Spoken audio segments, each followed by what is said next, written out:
Hello everyone, welcome back to my channel. চলে এসেছি ভাঙাচোরা একটা ব্লগ নিয়ে। তো ব্লগটাকে দেখেই বুঝতে পারছো অনেক দিনের ব্লগ। তা যাচ্ছিলাম আমরা বান্ধবীরা মিলে ঘুরতে।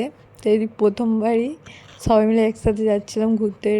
তারপরে দেখলাম কয়েকটা কুমির সমুদ্র পেরোচ্ছে, তাই আর কি একটু ভিডিও করে নিয়েছিলাম। পর সবাই মিলে এক জায়গায় হয়ে আর কি একসাথেই যাচ্ছিলাম। এখন ভয়েস ওভার দিতে বসেছি। আমার ভাই আর আমার বোন প্রচুর গুলোচ্ছে, তো ওদের একটু ইগনোর করো। তারপর আমরা চলে এসেছিলাম মন্দিরটাতে। আর আমরা গেছিলাম অনেকটা তাড়াতাড়ি, তাই আর কি মন্দিরটা পুরো ফাঁকা ছিল। একটু ফটো তুলে ভিডিও করে তারপরে আমরা তারপরে ভুলে গেছি। যাই হোক, তো তারপরে কি বলবো। তারপর মন্দিরটার নামই তো বলা হলো না। মন্দিরটার নাম হচ্ছে মানিক্কা মন্দির। জায়গাটা খুবই সুন্দর, একদম শান্ত পরিবেশ। আর চারিদিকে ছিল মাঠের মাঝখানে আর কি মন্দিরটা। আর এতটাই ফটো ভিডিও তুলছিলাম যে মন্দিরটা থেকে বাড়ি আসার নামই নিচ্ছিলাম না।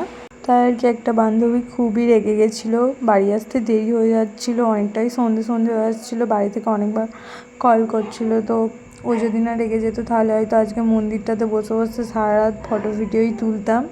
মন্দিরটা ছিল গ্রামের অনেকটাই ভেতরে, তাই আর কি অনেকটাই হাঁটতে হয়েছিল। তাই হাঁটতে হাঁটতে আমাদের প্রায় সন্ধেই হয়ে গিয়েছিলো। আর আমরা এখন বাড়ি যাই। দেখা হচ্ছে পরের মিনি ব্লগে। সবাই লাইক কমেন্ট শেয়ার করে দিও আর সাবস্ক্রাইব করে দিও।